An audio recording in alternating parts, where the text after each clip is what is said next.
Good evening, everybody. Play up, and play the game.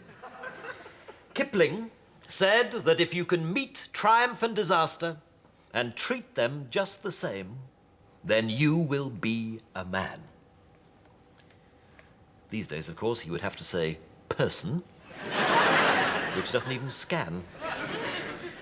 But nobody bothers about that sort of thing anymore, of course. Nonetheless, Kipling's message is needed more today than it ever was. Because sport, as we shall see, is like a half-sucked sweet. Not what it used to be.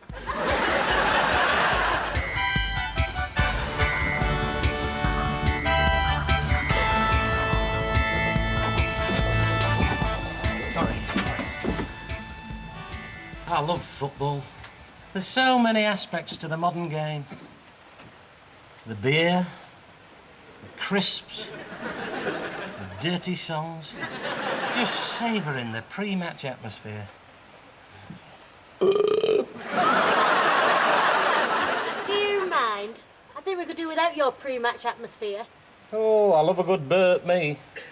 Really good, chewy one. Big, solid, beer-flavoured belch. A really huge, tongue-twanging mouthful of gas and dinner. Nothing like it, especially at the footy. Gladiators is my sport. I love it. Such thighs. Colossal thighs. They could crack nuts with those thighs. In Wolf's case, his own. Oh, yes, I'm going to go in for it one day, when I've pumped enough iron to fill my leotard. I've already got my name. Love Muscle. Yes, football is boring compared to gladiators. Football is not boring. It's the reason God made Saturday afternoons. Football is just a socially sanitised homoerotic ritual. What nonsense, Constable Habib. Is there no trendy leftist theorem which you will not uncritically embrace?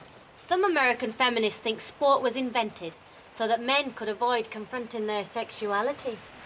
Some American feminists think that phoning a woman while she's having an afternoon nap constitutes assault. Homoerotic ritual? Coconuts and custard.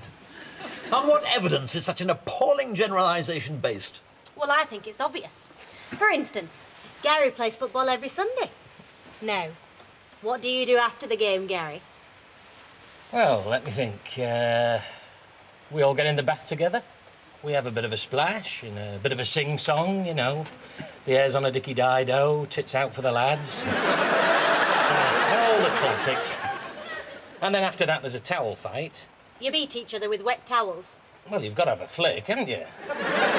Then we all get in the pub, pour a load of beer over each other's heads and sing more songs about lovely saucy birds. And if it's been a really good night, fall over in a puddle of vom on the way home. There you go. Blokes singing about women, but actually wallowing in their own naked excess. It's transparent suppressed homoeroticism. As long as it gets you pissed. Constable Habib, do you think that the gay sexual community would thank you for categorising their particular sexual preference as the act of a disgusting, puerile, drunken oaf like Boyle? Steady on. Your mistake, Constable Habib, is to seek a sexual explanation for the simple truth that men understand football, but they rarely understand women. Oh, that's very true, sir. I mean, I could demonstrate the mechanics of the offside trap to you, but I couldn't tell you why all the women I have ever loved say to me, I've got a fat bottom. And then I say, yes, I like it. They truly do not me. Lying about a girl's bottom is part of a man's duties. It makes up for never putting the toilet seat down and not replacing the loo roll when it's empty. Well, explain this then. What is it about the inability of women to get out the house? What? You heard. Why can't women ever get out of the house? I say, Tina, we are leaving at 7:30. That is 7:30, not 7:45, Not next year, not in another lifetime when we've come back as a couple of insects which only live for a day, which she'd spend in the bathroom, putting mascara on her antennae and trying to stick 300 contact lenses into her multiple eyes and lipstick in her spiracles and blonde in her follicles. Yes, the kick-off is... I shout, come on, Tina! She says, I've got to put my face on, haven't I? I say, right, I'm waiting in the car. She says, well, wait in the car. I say, I will wait in the car. She says, right, go and wait in the car. I say, we're going out to the car. She says, you go to the car. It grinds you down. Oh, what a very splendid thing this is. The local community coming together in celebration of sport. It's what being British is all about. What? Being wet and bored? Well, yes, being wet and bored is part of it, certainly. But there's so much more. I mean, look at this stadium. It reeks of history. It reeks of we.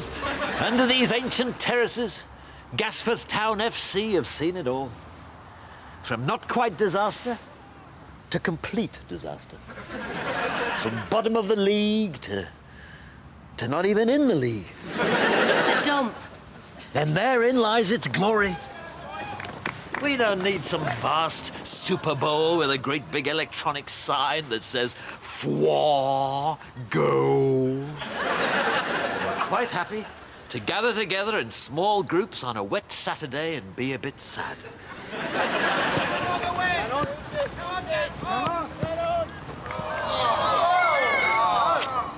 Do you think they know they're supposed to get the round leather thing into the big square netty thing?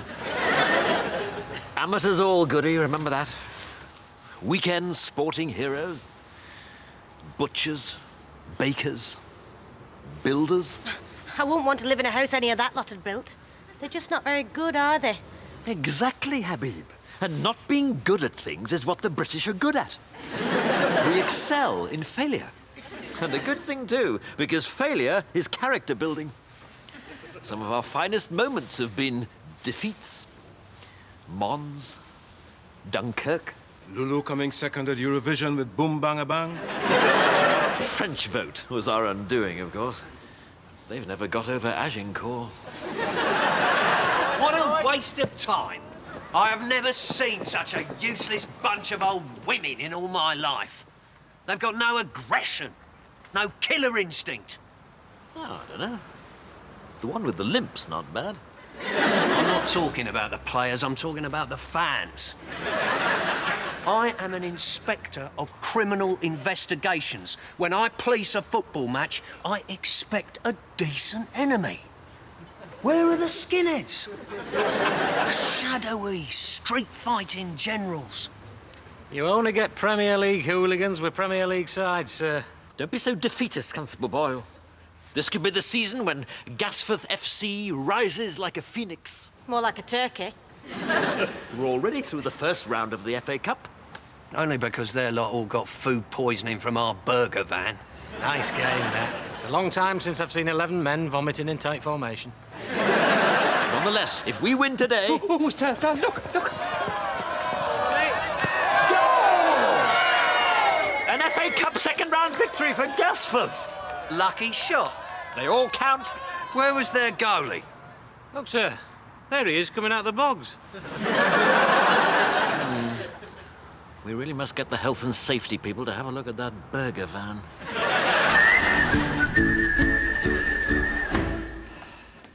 Oh, I can't stand it. Those pathetic little builders working outside the bank. Every time a woman goes in or out of that door, they're there, hanging off the scaffolding like sexually inadequate bats. Who's that, then? Men! Tiny brained, sexually frustrated, emotionally retarded, inadequate, puerile, juvenile, drooling, leering, sneering, pointless bloody men! Could be half the blokes I know. They've always been bad, but this stupid FA Cup thing's made them even worse. What you've got to do is just not sink to their level. Just turn around, give them a smile, maybe a bit of a wiggle, and say, "Oi, bumhead, do up your flies, your brain's hanging out." Tell them to get stuffed. Oh, yeah, sure. They're 30 feet up and I'm standing on the pavement going, "Get stuffed!" They love it. Whoa! You're beautiful when you're angry, darling! Well, I would have thought it were flattering. Of course it is, Boyle. There's nothing builds up a girl's self-esteem like having a human gorilla with a brain the size of a peanut inviting you to peel its banana! Ah, Sergeant. Well, since you still have 18 seconds to go before you're back on duty, darling, I must say you're looking lovely today. Very lovely indeed. Oh, do up your flies, bumhead. Your brain's hanging out. Well, must get on, must get on. Constable Hadley, hold all but the most urgent calls. There haven't been any calls. Well, when there are, hold them. Inspector Grimm, you're on duty. You can't strut about like Roy of the Rovers. I have gone undercover. Well, that should fool them. Listen, Fowler, this is the sharp end, mate. Not jolly cricket bats, lovely boating weather dunes, you know, Oxford and Cambridge, row, row, row, and hoist your little cocks above your head. This is football, and football is not a game. Well, obviously it is a game, but it is also not a game. I mean, even though it is a game, there's no point treating it like a game because it is not a game. Although clearly it is a game. All right, boy, with me. Let's go, go, go. I think we should contact the X-Files, sir. Inspector Grimm's body has been inhabited by a being from the planet Burke. Respect for rank, Habib. Well, it's just as well he's out of the way, actually. I have an appointment with the mayoress, and he does rather lower the tone. The mayoress is coming here. Yes, that's right. Dame Christabel Wickham, Chrissy Wiki, yes. who you were at school with. I had that honour, yes. And you fancied ever since. Yes, that's the one. No, no, don't be absurd. I shall know anyway, because your nose always twitches when you fancy someone. Patricia, you're not jealous, surely. Of course not. Why would I be when my boyfriend positively dribbles at the thought of another woman? But that's ridiculous, Patricia. How could you feel threatened by her? It's insane. Are you sure, Raymond? Well, of course. Chrissy Wickham is brilliant, beautiful, accomplished. I could never get a girl like that. She's completely out of my league. Thank you, Raymond. You've said enough. Well, I hope I've set your mind at rest. A wonderful woman like that is scarcely a threat to any girlfriend of mine. Good morning, good morning. Sit, sit, sit. As you all know, there's been a quite extraordinary development in the world of sport. Gasforth are going to play a Premier League side in the FA Cup. And what's more, it's a home game. Chelsea are coming to us. Now, what are our chief concerns? Well, let's kick off, as it were.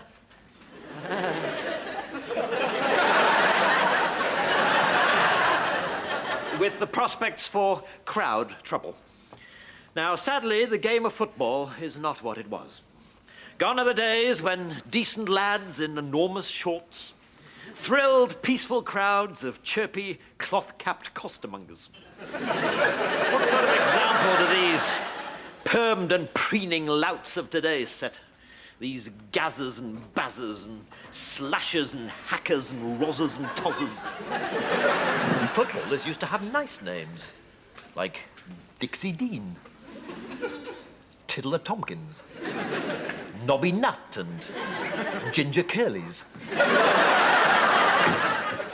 Raymond, the world's finest example of womanhood is at the front desk. Gloria Honeyford. The mayoress. Brilliant, beautiful. Think she might have had a little chin tuck. Mayoress, here already? How do I look? Sad and pathetic. Good. Mayoress Wickham, welcome to our humble and unworthy station. Hello, Raymond. Your worship, this is indeed an unhoped-for honour. Don't be so formal. I can remember you following me up the stairs in big school trying to see my knickers.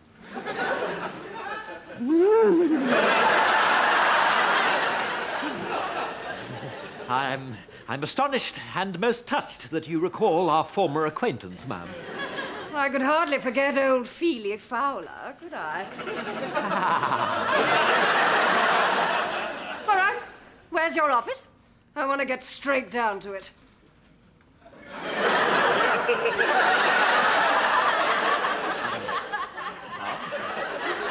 Tea, Sergeant. Please, take a seat, your ma'amship. Oh, come on, Raymond. It's Chrissy in private. That is most kind, your Chrissyship.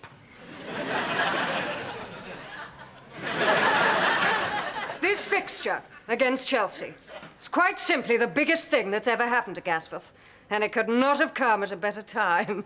You are aware of our Relocate in Gasforth media campaign? Oh, I am indeed, yes. I've seen the posters. Gasforth, it's not as bad as you think. Britain is poised to become the sweatshop of Europe, and Gasforth cannot afford to be left behind. Well, no, indeed. We need profile. This FA Cup match is key. It'll bring television, the press, and thousands of people into the town. Win or lose, Gasforth is on the map. Your tea, ma'am. Put it on the desk and leave us. I didn't make you one, Feely. Thought you were hot and steaming enough already. Biscuit, Sergeant. If you offer her a custard cream, perhaps she'll let you look at her knickers. This will be Gasforth's big day. If anyone even looks as if they might cause trouble, lock 'em up. If you pull it off, Raymond, if my big day goes without a hitch, I'm going to do something for you that I know you've always wanted. Your worship, can you mean... I'm going to write to the Honours Commission and recommend you for an MBE.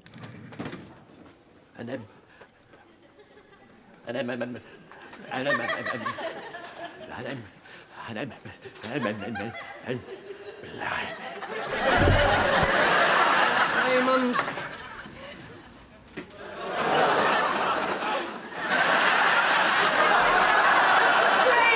Patricia! No! Where am I? Raymond! Biscuits! Gladiators ready! Enter! Love muscle!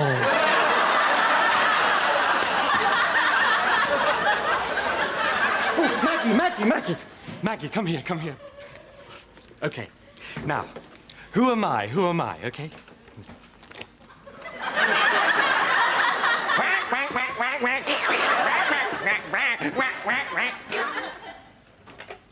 Jane Austen with a sore throat? Donald Duck! Ah, I do love this riot gear. Really, Patricia, what a horrid, suspicious mind you have. There are any number of perfectly innocent reasons why a man might put his head up the mayoress's skirt. She promised to recommend me for an MBE. I hope she doesn't try and get you knighted. I shall probably find you copulating together on the steps of the town hall. Patricia, these insinuations are unworthy of you. My relationship with the mayoress is entirely respectable. Even when you've got your face in her underwear. Particularly when I've got my face in her underwear. Particularly. Now, I think I've said all I need to say on the subject. Can we kindly move on to another topic?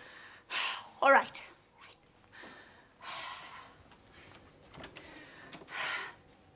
I'm going to the bank at lunchtime. Can I get you anything from the shops? Some chocolates and flowers for the mayoress. Some bliss stick so your lips don't get chapped when you're next kissing her bottom.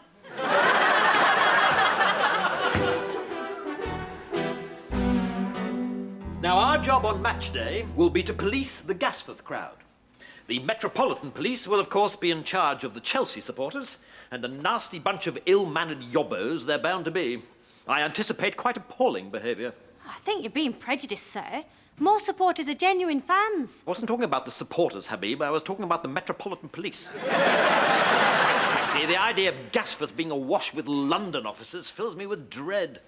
Swaggering about the place, calling each other my son, and saying that things have gone a bit pear-shaped. Well, we of the Gasforth Constabulary will be as smart as a bowl of cornflakes.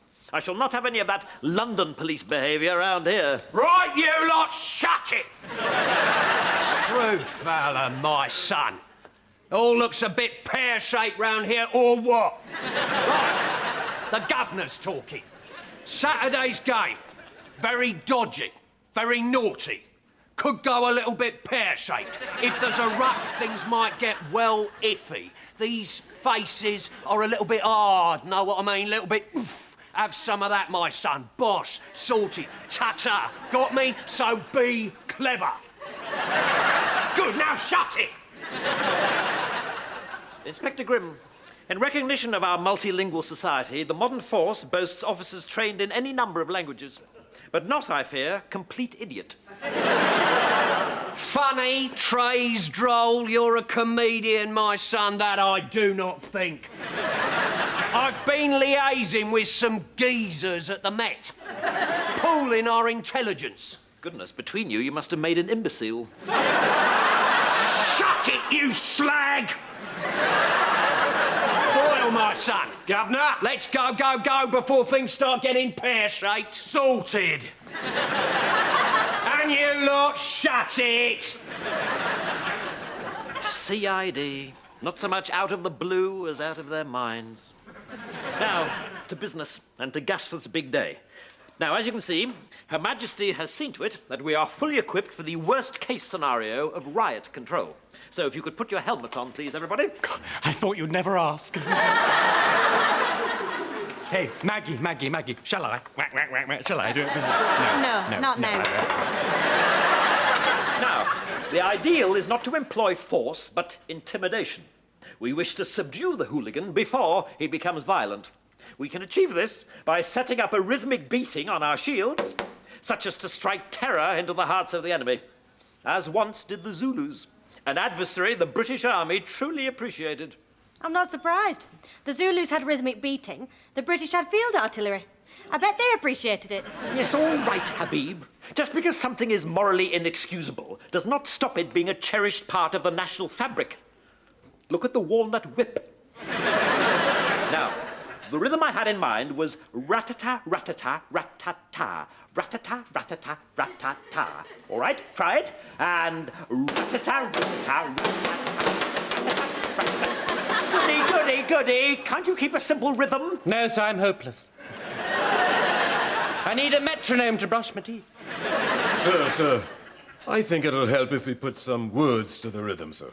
How about, pata cake, baker's man. Pata cake, baker's man. Pata cake, Yes, baker's good idea. man. Goody, will that help? Yes, I think so, sir. Right, okay. After me. And pata cake, baker's man. Good, excellent. All right. Form up. Now, prepare to intimidate the enemy with rhythmic beating and pata cake, baker's man.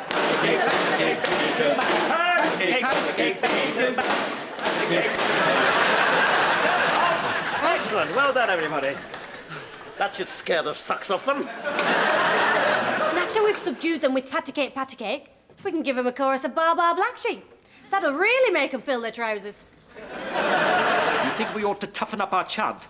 Well, either that or hire ourselves out for children's parties. How about bugger off, stupid prat. Bugger off, stupid. I will not have my officers employing gutter language rhythmically in public. What about go away, naughty men? If the Zulus had called Michael Caine a naughty man, he would have laughed so hard he would have irrigated the veldt. Maybe we should change the rhythm a bit, sir. If you don't move along, boom, boom. I go stick this baton, boom, boom. Where the sun don't shine, boom, boom. I've got one. What's the difference between you lot and a bucket of sick? the bucket. No! We should be tougher. Come and have a go if you think you're hard enough. Come and have a go if you think you're hard enough.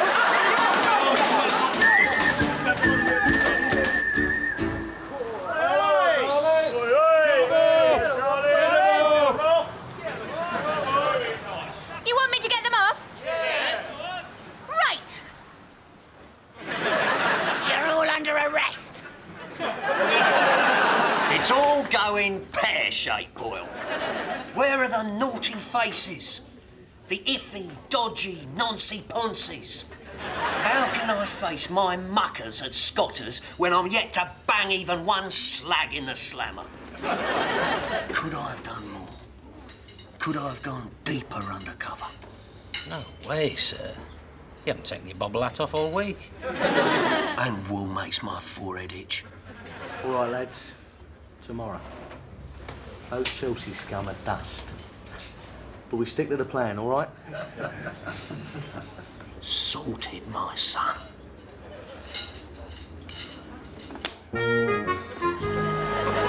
I'm sorry, madam. There are no grounds for police action. Goodbye. What was that, Habib? Just a cantankerous complainer from Colchester Crescent. Complains about something every day. Yesterday, it was the Pelican Crossing beeping. I think she wanted me to arrest the little green man. Tonight is a party. Some lads celebrating Gasforth winning the FA Cup already. Great grumbling grommets, Habib. A party? Supposing the mayoress heard the row.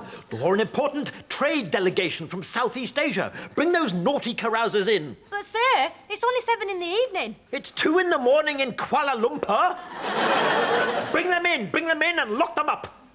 Lock them all up. Lock everyone up.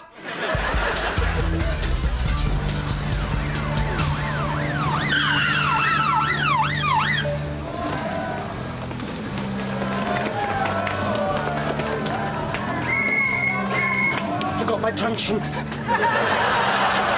Gasforth offers cheap labour, long hours, no unions, no minimum wage, no job security, and a maximum 5-minute lunch break.